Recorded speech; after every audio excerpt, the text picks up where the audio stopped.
Hi guys, it's Hannah and welcome back to the Dyslexic Reader, and today we are going to be doing the School Day book tag, which was created by Victoria over at What Victoria's Read, whose channels I'll leave below. But I seen it on Helen's Bookhaven, which is a new booktube channel that I recently found and I've been really enjoying, so I'll leave her linked down below because that is where I got the inspiration to do this video today. And the premise of it is there's a first set of questions that are all related around times of the day in a school day, and then the second section filled with all the subjects. And I think Victoria kind of hinted that you just pick the subjects that you were interested in, but the subjects that I done for A-level weren't all there, so I thought, well, I'll replace the ones I can't do with other ones, but then I ended up doing half of them anyway, so I just thought I would go through them all with you guys today. So we're going to try and make it as quick and succinct as possible to try and get through all of these. Starting with time of the day is First Bell, and you have to tell us about a book that first got you into reading. And I still have these books from my childhood which I really enjoy: An Adventure with Bobby Bear, An Adventure with Morris Mouse, and these are gorgeously illustrated, all little pop-up books with flaps, and these are some of the first books that I remember getting read to. I think when I was younger I remember more getting read by my dad, and then when I was slightly older, more into novels, maybe getting more read to by my mum when I was like going to bed and after school and things. But I remember when I was very little, bedtimes getting read to by my dad slightly more, and this was some of the books that I have the most memory. But I was always into books from even before I could read, so this was like kind of the first few books that I really remember enjoying, wanting read to me over and over again, loving the stories and love getting read to. But in terms of books that I read myself, the first series and like I got really into was Series of Unfortunate Events by Lemony Snicket, which was my first series that I absolutely bombed through every time like the book came out. I had to get it as soon as it came out. Was really invested in the story, and it was something that I done by myself, so that would have been high up on the list for this. And if you like Series of Unfortunate Events, there's a big Series of Unfortunate Events video coming to this channel next week, so stay tuned for that. So this was kind of my first by myself books that I got into, which I thoroughly loved. Next is Break Time. Which book have you most recently had to take a break from or to DNF? And I don't really have an answer for this. I very rarely DNF, and it's not really, I don't know what it is. I do feel like I read some not good books, but I never get to the point where I really want to DNF. I think DNFing is great and you should 100% do it, but for some reason I never seem to. And I think even like bad books, I always think there's some merit to it, you can learn from it, those kinds of things. So I haven't DNF'd a book or stopped reading a book until it was finished for well over a year now, so I couldn't even tell you what the last book I DNF was because I never even put those books into my Goodreads, so I couldn't go back even and say, and it's been a very long time since I've had to do that. Lunchtime is tell us about your favourite book that features food. I didn't have an answer for this one. I feel like I don't read a lot of food related books, but also I feel like if food was in a book, it's not something that I would really pay attention to, really enjoy like descriptions of food, or even really remember after the book was read. So I didn't have an answer for this one. And if you have any recommendations for books that handle food descriptions really well, let me know in the comments, because I'd be really interested to see like how a book can handle food descriptions really well and make it like a main part of the story. Then we have Final Bell. The book you have most recently finished reading, and I'll put the cover in here because it was a ebook, and it was Unplugged by Gordon Corbin, and this I gave it 3 stars. It was a book about a kind of son of a very wealthy social, like well they're socialites, but the father runs a tech company, and they're like, he's like the 3rd wealthiest man in the world, and his son, who's about 13 I believe, is a bit of a rich, entitled, selfish, you get the picture. So he sends him to this summer camp where you're not allowed phones. It's all about meditation and getting back, and that's kind of his punishment, is to spend the summer here. But it turns out things aren't quite what they seem, and I don't want to really say any more than that. But it's 3 stars. It was good, it was fine, it was fun, but it was just nothing particularly great about it. Homework. What was the last non-fiction book you read and enjoyed? And I read Post Truth last month by Lee Mackenzie, and it was quite it was interesting, but I felt it was let down. I thought it was going to be post-truth from more of a social psychological point of view, and it was very political. And it also was then political and centered on American politics because it was written by American for a series published by MIT. It's going to be American themed, and then that just kind of disinterested me slightly because obviously American politics don't quite have as much of a daily impact on my life. And the last one is Staff Room. Tell us about a book that you go to when you need to take a breath. And for me, that is Hound of the Baskervilles. There's two books that I always go back to if I just need to stick an audiobook on for 5 minutes, if I just want to read a couple of pages, if I'm completely stuck in my reading. And there's a similar question to this in one of the subjects, so we'll talk about the next one later. But one is definitely Hound of the Baskervilles by Arthur Conan Doyle, a Sherlock Holmes story. And I literally cannot tell you how many times I've read this book. It's well over a dozen. I wouldn't even be surprised if it was over 20 times. I read it a couple of times a year. Probably, and sometimes I start it and I don't finish it. Other times I remember the start so clearly, like I could probably tell you the whole book word for word nearly, but sometimes I'm like, oh no, I'll just start from like chapter 5 and read from there. But it's one of the books that I always go back to, and if I'm having trouble sleeping or anything, the audiobook is my absolute go-to. And now we're into the subjects. English. Tell us about one book you studied at school and recommend one book that you would like to put on the curriculum. For what I studied at school, I actually picked a play, An Inspector Calls by J.B. Priestley. I really enjoyed this. I only done English literature up until the age of 14. So I didn't study a lot of books in depth at school, but I really thoroughly enjoyed this play. Unfortunately, I have never yet to see the play. I would like to someday if I got the opportunity. My brother went to see the play. He studied in school as well, and he got to see the play, and he said it was really good. And if you are looking for kind of a murder mystery twist, obviously plays are very short and easy to read. It's really well written. It reminds me of, what's that Michael Caine movie? Oh, the name of it will come to me. Where it's a murder mystery too, but it's all set in the one room, and there's like a twist upon a twist upon a twist upon a twist, and you never remember how many twists are coming. It's very on to the theme of that. If I remember the name of the movie, I'll put it down in the comments, but that's kind of the vibe that we're getting here. It's fun, there's loads of imagery, it's very thrilling. You really want to find out who done it. Everyone slowly gets tangled up in the web of the lies. It's really well done. For adding one to the curriculum, this is more for, well, older children could get it too, but it's probably more for that like 9 to 12 year old bracket, I would say. And it's The Land of Never Endings by Kate Saunders. Absolutely stunning book as well. And I find one thing that's really, oh, there's a note inside this book.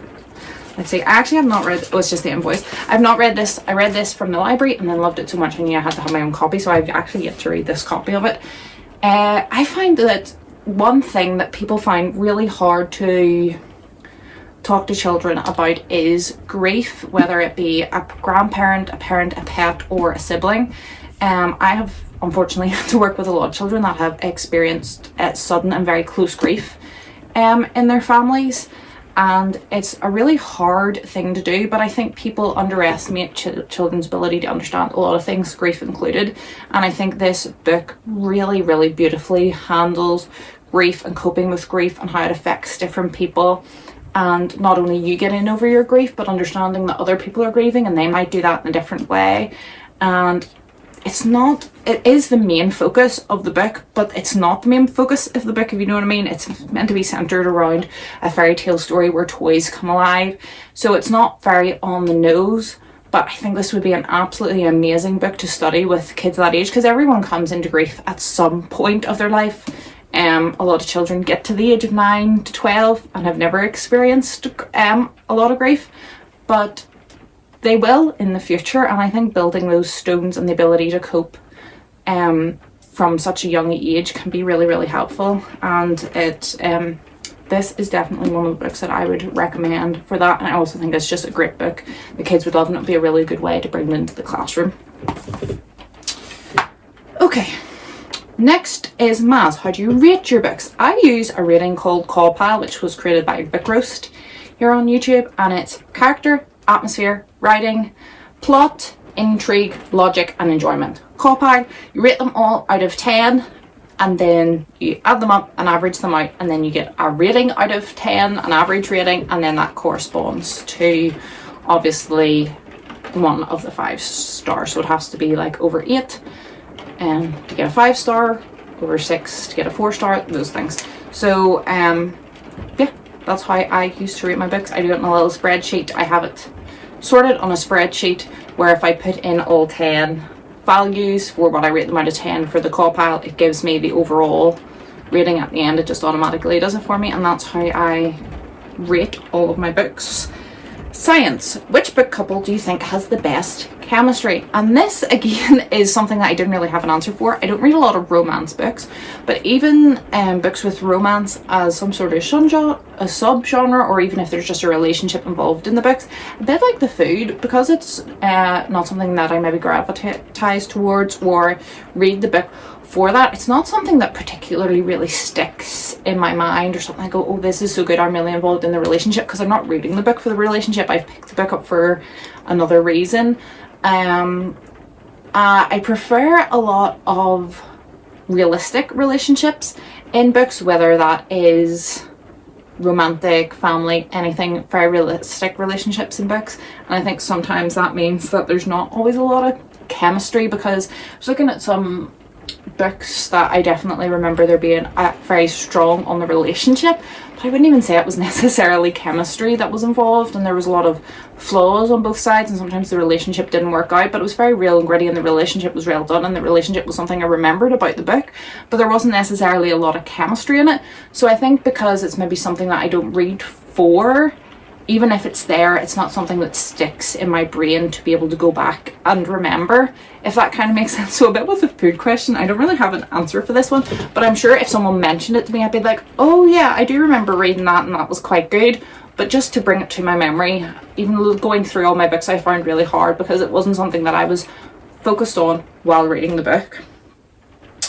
Geography. Describe a book that has a strong sense of place and great world building. I just picked The Final Empire. This is the first in the Mistborn series for Brandon Sanderson, but really my answer is anything Sanderson. I've read this series of his, what was the one with the girl set in space, quite a few of his books, and the world building is just phenomenal, very unique, very well done, and definitely the focus is on it. So if you're not a big fan of very intense world building, it's maybe not for you in the fantasy sci-fi side of things, because the world building is very heavy, but it's incredibly detailed and really well done and very, very immersive. Sometimes I feel like heavy world building can almost be off-putting. It's almost non-fictiony, but it's very absorbing, and I really, really think anyone who is invested in world building should definitely give any kind of Sanderson a go, but this series particularly I thought was great. History. 3 historical novels you have most enjoyed, and if you don't really read historical fiction, areas of history you would like to learn more about. I don't really read a lot of historical fiction. I do sometimes, but not really for instance, I read The Doll House by, I'm looking for the name because I know I have another book by Jessie Burton. It was set in like 17 something in Amsterdam. I thoroughly enjoyed that. I'm currently reading a Mary Lou book, The Kingdom of Back, which is again all about Mozart, set hundreds of years ago, but again that's slightly more fantasy, even though it's set in historical time period. So I read loads of books in historical time periods, but maybe not what I would call historical fiction. But then I find grouping by genres a really hard thing to do anyway. But when it comes to history, I do definitely prefer non-fiction, and one part of history, non-fiction wise, that I'm really interested in is Russian history. And if you're looking for anything on Russian history, I wanted to recommend this book. It's just called The Romanovs by Simon Sebag Montefiore. I know I'm completely, absolutely butchering that French name.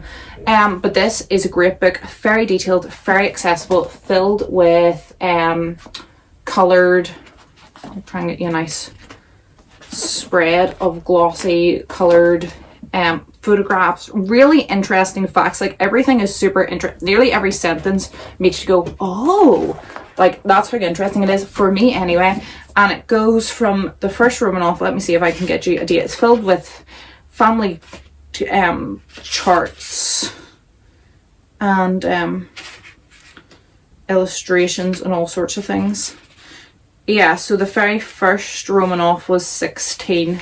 Well, the first one to come to power was 1613, and it takes you all the way up to Nicholas in 1917. So really, really expansive, goes through absolutely everyone, and the famous, more well-known ones don't get any more of a say in the book than maybe the lesser known ones.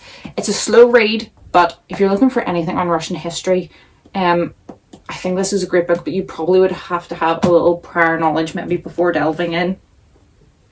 Religious studies, one book that you always come back to, and again a bit with the staff room, the one that you go to when you need a break. This is my second book that I always go back to, always listen to the audiobook. Couldn't tell you how many times I read it, know it inside out, and that is Pride and Prejudice by Jane Austen. Pride and Prejudice and Hound of the Baskervilles are probably my two favourite books of all time. Couldn't tell you how many times I've read them. I listen to the audiobook all the time. I start and end in all different places, and my total readings of them together, I wouldn't be surprised if it was well over 50 at this point. I think the characters are good, the writing's good, and it's just like a really homely, safe, relaxing place for me to go back to when I feel like I need to go there. PE, the biggest book on your TBR, and I just scanned my shelf, and I think there's some books probably close, and when you go off page count and like how many words per page and all that kind of stuff, there's quite a few that would contest, but certainly biggest in terms of size is 4, 3, 2, 1 by Paul Auster. This is quite a big book. The fact that it's not like a normal paperback size as well. The text is small, and it is well over 850 pages, so it's encroaching on 900 pages. The text is not big, and the pages are huge, and there's no gaps, there's no illustrations, there's no anything. I don't even see, there's hardly any gaps even between the chapters. You just start to write on the next page. No, like some, if they finish in half a page, take that half a page and the whole next page blank and then start the chapter. None of that, just runs straight in. And this is I've yet to read this, obviously it's on my TBR. It's about a boy in the 40s 50s in America, and I think it just starts with his birth and goes through his life, and there's 4 different outcomes, and it's the same boy, same family, born on the same day in the same place, yada yada yada, but on the different choices he makes, or other choices possibly that people make and events that happen, there's 4 completely different lives that he lives and 4 completely different outcomes, and I'm not sure if it ties together at the end or if it just leaves us with the 4 different lives and looking at kind of like choices and destiny and all that kind of stuff. So this is a big book on my TBR that I'm very intimidated by, but I really think it would be a really good summer read. Like, I can see me, if I've got some time off in the summer and the weather's good, sitting outside and hopefully getting completely absorbed in this. Music. Which reading format do you find has the best rhythm for reading? And audio for me. Sometimes I read audio with physical, like a mixed media, where I'm listening to the audiobook actually while I read. That's really good for me, but it's obviously hard to get the physical and audio copies sometimes of a book. But audio for me, I'm a very audio learner, and I receive audio information really well. I can listen to things on 2 times speed or faster and absorb every word, where even if I was sitting reading a book physically, I would get to the end of the page and be like, none of that went in, and have to go right back to the start again and start all over. So obviously being dyslexic affects that as well, but I know some people find audiobooks really hard to like keep the information or to focus on anything. For me, personally not. I know a lot of people like ebooks. I like ebooks too. I probably do read ebooks slightly faster than physical books, but I would say physical books give me the most enjoyment to read, but for pacing and speed, definitely audiobooks are the quickest way for me. Drama. Which book do you think has the best ending? And this was a no-brainer. The Hero of Ages by Brandon Sanderson, and this is the 3rd in the Mistborn trilogy. It's hard because there's like a trilogy, but it's actually not a trilogy. So it's like set in the same world, it's the same series, but there's like 2 different trilogies. I have not read the second one yet. It's on my TBR for very, very soon. But then there's also some like 0.5 short story things scattered throughout. But I think that goes that there's a main trilogy, a second trilogy, even though it's in the same universe, the same series, and then there's loads of wee like short stories. But I've only read the main 3 of the first trilogy, and the ending of this was absolutely mind-blowing. I can't wait to, I'm going to reread this trilogy and then read the new one, because I think it's set like a generation afterwards or something like that. So I'm going to reread these first, and I just cannot wait to get to the ending of this book again, because I remember just being so absorbed, not being able to put it down, and my mind just being completely blown by the uniqueness of it as well. That's something that really draws me into books, is the uniqueness of the plot, not even necessarily how well it's written or anything, but I really love unique stories, and I thought the ending of this was really, really unique, so that I like that. Art. Only 2 more questions to go. Show us 3 books that you think have the best covers. First one, again, one of my favourite books of all time, and that's The Princess and the Goblin by George MacDonald. But this, I know the light's very orange today. It's real snow, like it's not snowing, it's raining outside. But it's got a very weird snow glow in the air. But I absolutely love the cover of this book. I love that we've got the sketches of Irene and then Curdie on the back, but it's all surrounded by all these little creatures, all the goblins and their little weird pets. And I love the illustrations in this as well. And yeah, I really like the cover of it. I think it's really cool and unique design. And then 2 books that I have not read and have gotten quite recently that I think are really beautiful. I buy a lot of my books like secondhand, so we don't always have matching covers or the most beautiful covers, but these 2 I think really do rise to the measure. This is The Butcher's Hook by Jeanette Ellis, and it's this gorgeous teal color. I love this teal color, and then it has just like an etching or like possibly like lino print, something along those lines, kind of art style of different like very period scenes stamped all around it, and then the side and the title are in a gorgeous bronze foil. I'm not really sure how well this is coming out with this weird light in the camera.